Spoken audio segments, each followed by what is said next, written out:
I want to start with a short introduction about Parkinson's disease. As you know, Parkinson's disease is a neurodegenerative disease, amyloidosis disease, and it has two main indicators. Usually, the most damage is occur in dopaminergic neuron, and also we can see aggregated form of Lewy called Lewy body or Lewy neurites in the brain of patient, and you see the dark part of the brain disappear in the patient. Here they use monoclonal antibody of alpha-synuclein, and it indicated that the main content of Lewy body and Lewy neurites is alpha-synuclein. There is a lot of question about neurodegenerative diseases, how they occur, what we can cure. But about Parkinson, we can have a special question. Why some parts of brain are more susceptible to suffer? In the mid stage of disease, only a particular neuron are at risk. And this is despite other neurodegenerative progress very slowly. Many believe that the answer of this question can be found in the physiological and also metabolical character of these cells. And some important factors are candidate for this particular disease in this area. Most important are dopamine, calcium, mitochondria, and also aggregated form of alpha-synuclein. As you know, dopamine is very active compound which can convert to high active quinone with free oxygen radical, which can interact with many molecules in the cell and lead to dysfunction of mitochondria, protosomal, and also some reports that indicate that induce aggregation of alpha-synuclein. In another way, dopamine can go to oxidative pathway and product hydrogen peroxidase and go to make many reactive oxygen species. In another article I read recently, we thought when they inhibit both monoamine oxidase and also quinone production, they see toxicity of dopamine, and they believe that dopamine can have toxicity other than oxidative pathway. But there was a nice paper about Sarmier and Int'l. They said if dopamine is the important role, what we can do about, what we can say about the cells that are not dopaminergic. They believe that the calcium channel, specific calcium channel, can have the more important role in specificity of disease in part of brain. Calcium is very toxic when it's excess, and usually we have some protein like calmodulin or calbidin to buffering this ion. And also for across the calcium from membrane, we need more energy than when we use sodium. So mitochondria active more. Another idea is about mitochondria. We know that neurons have more mitochondria than other cells because they need more energy. And there is another idea about some mutation in DNA of mitochondria because they saw that when about post-mortem sample, they saw that their mitochondria had very mutation. But all of these hypotheses cannot explain all evidences. If we think about dopamine, as I said before, no all dopaminergic neurons are affected. For example, VTG can affect it, or non-dopaminergic neurons are affected. If we think about calcium, how we can explain about prion-like infection of disease, and when we think about mitochondria, how we can explain about infection of new grafted tissue. Another parameter is alpha-synuclein. It is established that alpha-synuclein go to the amyloid form in brain of patients, and as usual in other amyloidosis protein, they have to pass different stage of aggregation to convert to mature fibril, and in this way many intermediates like donut and annular oligomer and protofibril are more toxic. Here is the image of annular oligomer of alpha-synuclein, and that how can insert in membrane and imbalance the function of membrane. Another thing that supports the important role of synuclein is the Barak model that show the how infected or spreading of disease have a special weight in the brain. Now, our hypothesis was can we have a synergistically cytotoxic effect of dopamine and aggregate form of ASN and can cause of higher degeneration in substantia nigra than other region. We start our experiments with pressed and purified the recombinant protein, then qualified it with Western blot,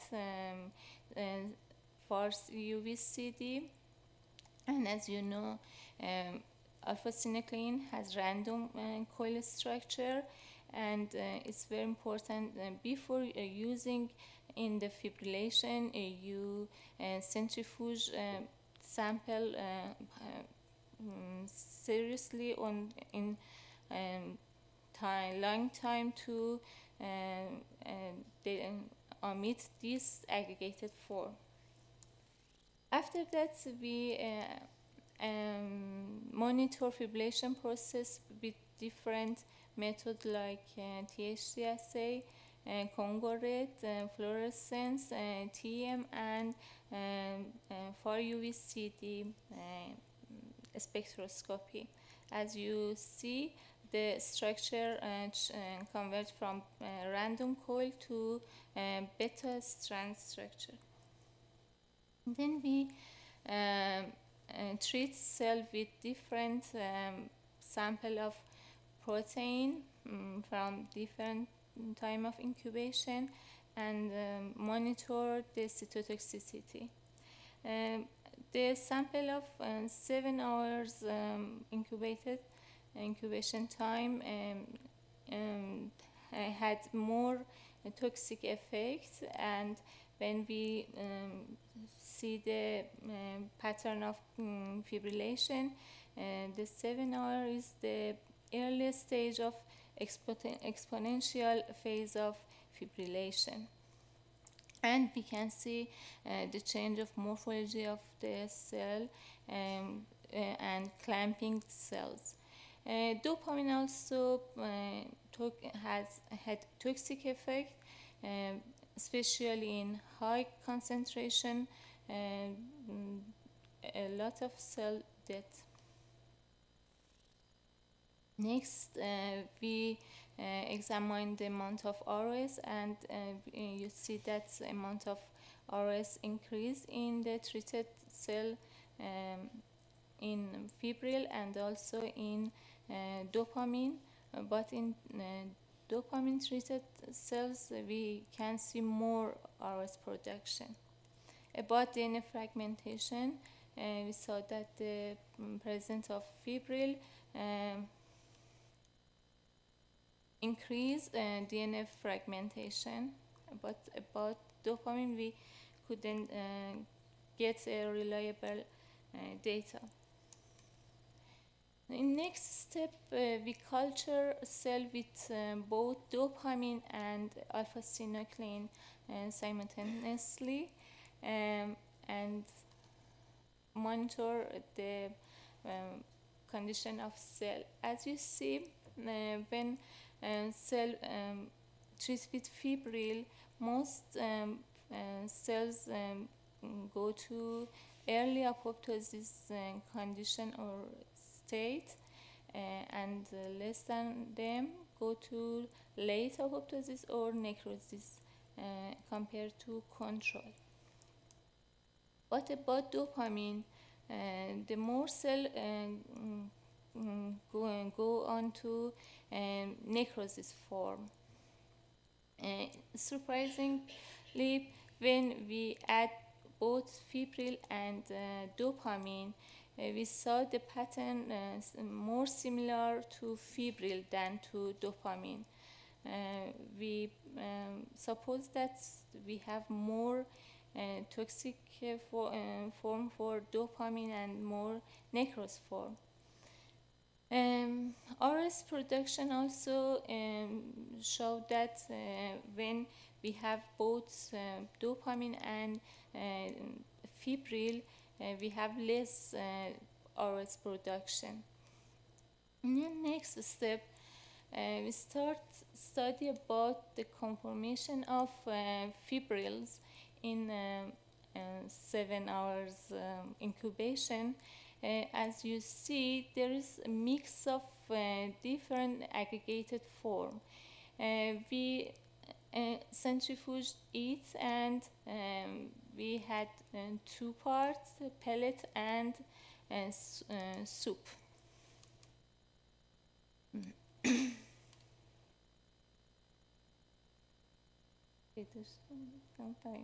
Yes. So, as you see in the right figure, soup fibril has more dark dots in structure and have some structure like dannets. Yes, annular form we had saw in the other lectures, but fibril form are more like the mature fibril that we have for 24 hours incubation. In the next step, we add dopamine and supernatant or dopamine and pellets to cell culture, and we saw that when we add dopamine with pellets, we had less toxicity and only 24% of cell death. We had another study about interaction of fibril form of protein with small molecules, and we saw that fibril can interact with special small molecules, and also they can coagulate in aqueous solution. So we think that perhaps we had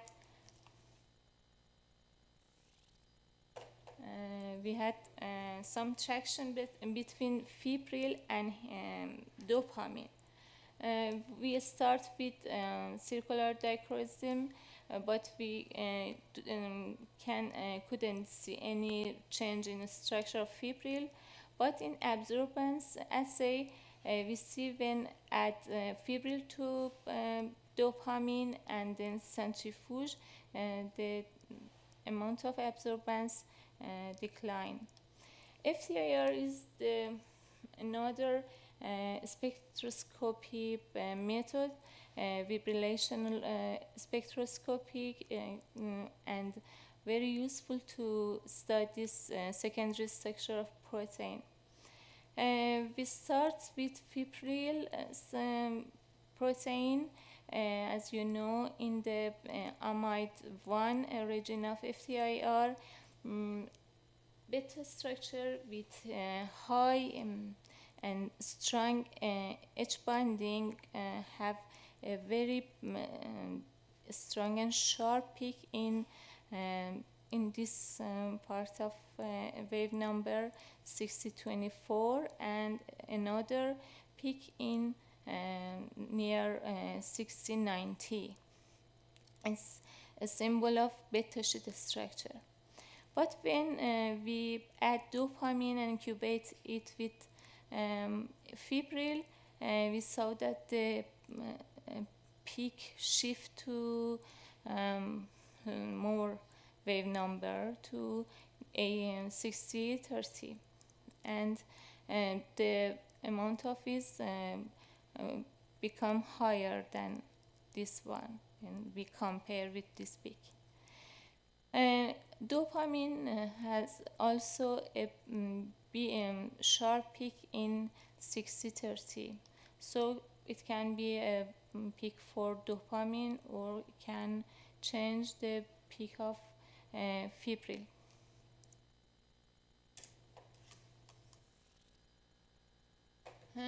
It's finished my speech, and I think it's very important to look at the fibril structure